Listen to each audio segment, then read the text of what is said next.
নমস্কার বন্ধুরা, sister tasty কিচেনে আপনাদের সবাইকে স্বাগত জানাচ্ছি। আজকে টেস্টি কিচেনের একটা রেসিপি, ইয়াম্মি ইয়াম্মি অ্যামেজিং একটা রেসিপি, চিকেন স্টু। তো যারা চিকেন খুব ভালোবাসেন, আমি যেভাবে চিকেনটাকে স্টু করছি, তো বন্ধুরা এরকম করে খেলে একদম ইয়াম্মি ইয়াম্মি, যে আপনি খেয়ে বুঝতেই পারবেন না যে আপনি এটা স্টু খাচ্ছেন না অন্য অন্য ধরনের একটা রেসিপি আপনি বানিয়ে খাচ্ছেন। তো প্রথম থেকে শেষ পর্যন্ত আপনারা দেখুন আমি কিভাবে বানাচ্ছি। প্রথমে আমি কড়াইতে দিয়ে দিচ্ছি চিকেনের পিসগুলো দিয়ে দিচ্ছি। দেখিয়ে দে।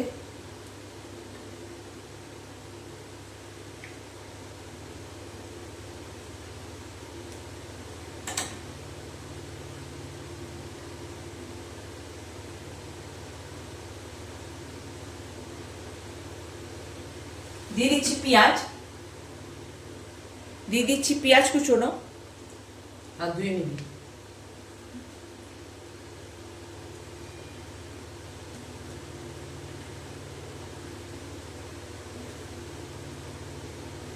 দিয়ে দিচ্ছি গোটা রসুন। জলগুলো দিস না। না না, জলটা ফেলবো বলেই তো রেখে দিলাম। দিয়ে দিচ্ছি শুকনো লঙ্কা, দিয়ে দিচ্ছি গ্রেট করা আদা কুচি,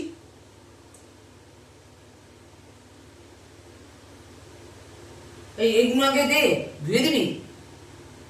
এবার দিয়ে দিচ্ছি বেটে রাখা রসুন। একটু জল নে।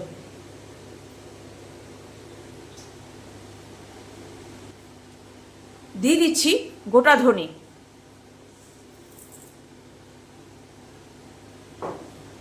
আর একটু লাগবে না।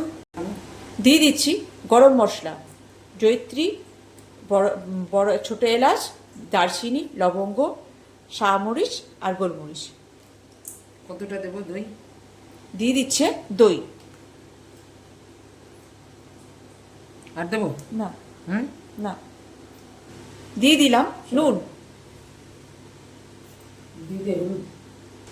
দিয়ে দিলাম চিনি, আর নালে দিস একটু সামান্য হলুদ দিয়ে দিচ্ছি।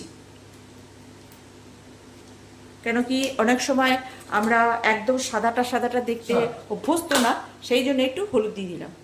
বন্ধুরা এইবারে আমার যা যা দেওয়ার আমি দিয়ে কমপ্লিট করে দিলাম। এইবারে ওভেন অন করে এটাকে বসিয়ে দেবো ঢাকা দিয়ে। বন্ধুরা গ্যাস অন করে আমি বসিয়ে দিচ্ছি।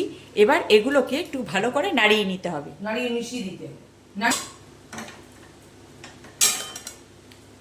এবার সুন্দর করে নাড়িয়ে মিশিয়ে দিতে হবে। দেখছেন বন্ধুরা, বসানোর তাপ পাওয়ার সঙ্গে সঙ্গে জল ছাড়া শুরু করে দিয়েছে।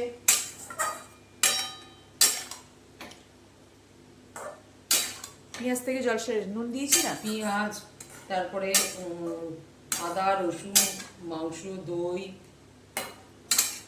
এবার এটাকে ভালো করে মিশিয়ে এবার এটাকে ঢাকা দিয়ে দেবো।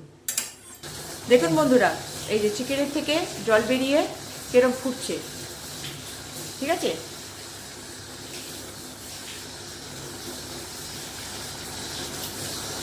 তো এবার এটাকে নামিয়ে একে ফোড়ন দেব। বন্ধুরা এবার এটাকে নামিয়ে নেব, কেন কি এবার এটাকে ঝোঁকা মারতে হবে। বন্ধুরা এবারে দিয়ে দিচ্ছে ঘি,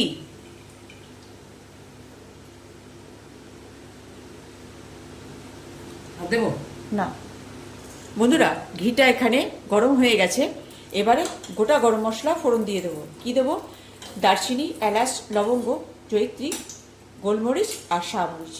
মানে হ্যাঁ, শাহমরিচ আর গোলমরিচ একটুখানি জাস্ট একটু ফ্লেভারটা একটু হালকা, তার জন্যে দিয়ে দিলাম ফোড়ন। এইবারে পেঁয়াজ, কুচিয়ে রাখা পেঁয়াজ এই এতে ভেজে নেব বেরেস্তার মতো। দিই এইবার পেঁয়াজটাকে বেরেস্তা করে ভেজে নেব। বন্ধুরা বেরেস্তাটা মানে পেঁয়াজটা ভাজা এমনই সুন্দর হবে পিঙ্ক পিঙ্ক আসার সঙ্গে সঙ্গেই ওটাকে উঠিয়ে নেবে, তারপরে না না উঠিয়ে নেবো কেন? আর যাতে পিঙ্ক পিঙ্ক হয়ে যাবে, একদম কালো করবে না, মানে বেরেস্তা বেরেস্তা যাকে বলে আর কি, সুন্দর মুচমুচে পেঁয়াজ ভাজা।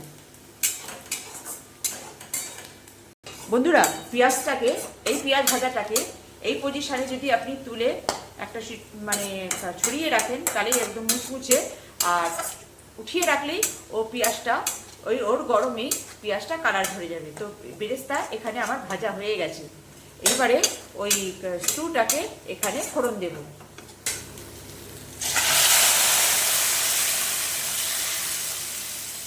এবার এটাকে ফোড়ন দিয়ে এবার এটাকে একটু ফুটিয়ে নামিয়ে নেব।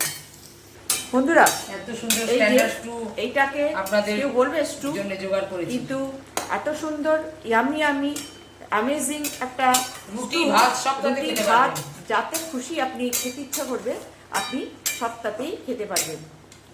তো কেমন লাগছে বন্ধুরা এই একটা সামান্য রেসিপি, একদম মুখে লাগানোর মতন রেসিপি, দেখছেন এত সুন্দর সিদ্ধ হয়েছে যে হাত থেকে মাংস ছড়িয়ে হাত যাচ্ছে। থেকে ছেড়ে দিচ্ছে মাংস। এই যে দই রয়েছে না, heavy heavy heavy heavy tasteful হবে। বন্ধুরা, এই যে আমার চিকেন স্টু কমপ্লিট, এবার নামিয়ে দেখাবো যে কেমন হয়েছে। বন্ধুরা, এই যে আজকে ছিল আমার একটা টু চিকেনের স্টিউ রেসিপি, যেটা Stew. Chicken stew. কেমন লাগছে বন্ধুরা?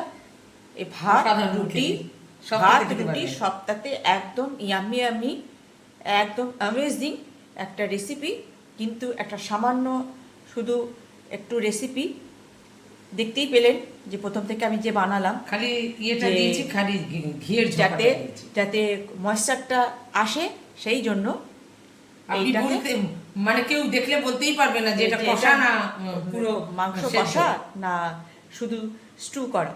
তো কেমন লাগছে বন্ধুরা আমার এই সামান্য রেসিপি? ভালো লাগলে একটা লাইক শেয়ার দিয়ে দেবেন, পারলে সাবস্ক্রাইব করে নেবেন, যাতে নোটিফিকেশনটা আপনাদের তার কাছে পৌঁছে তাড়াতাড়ি যায়। পৌঁছে যায়।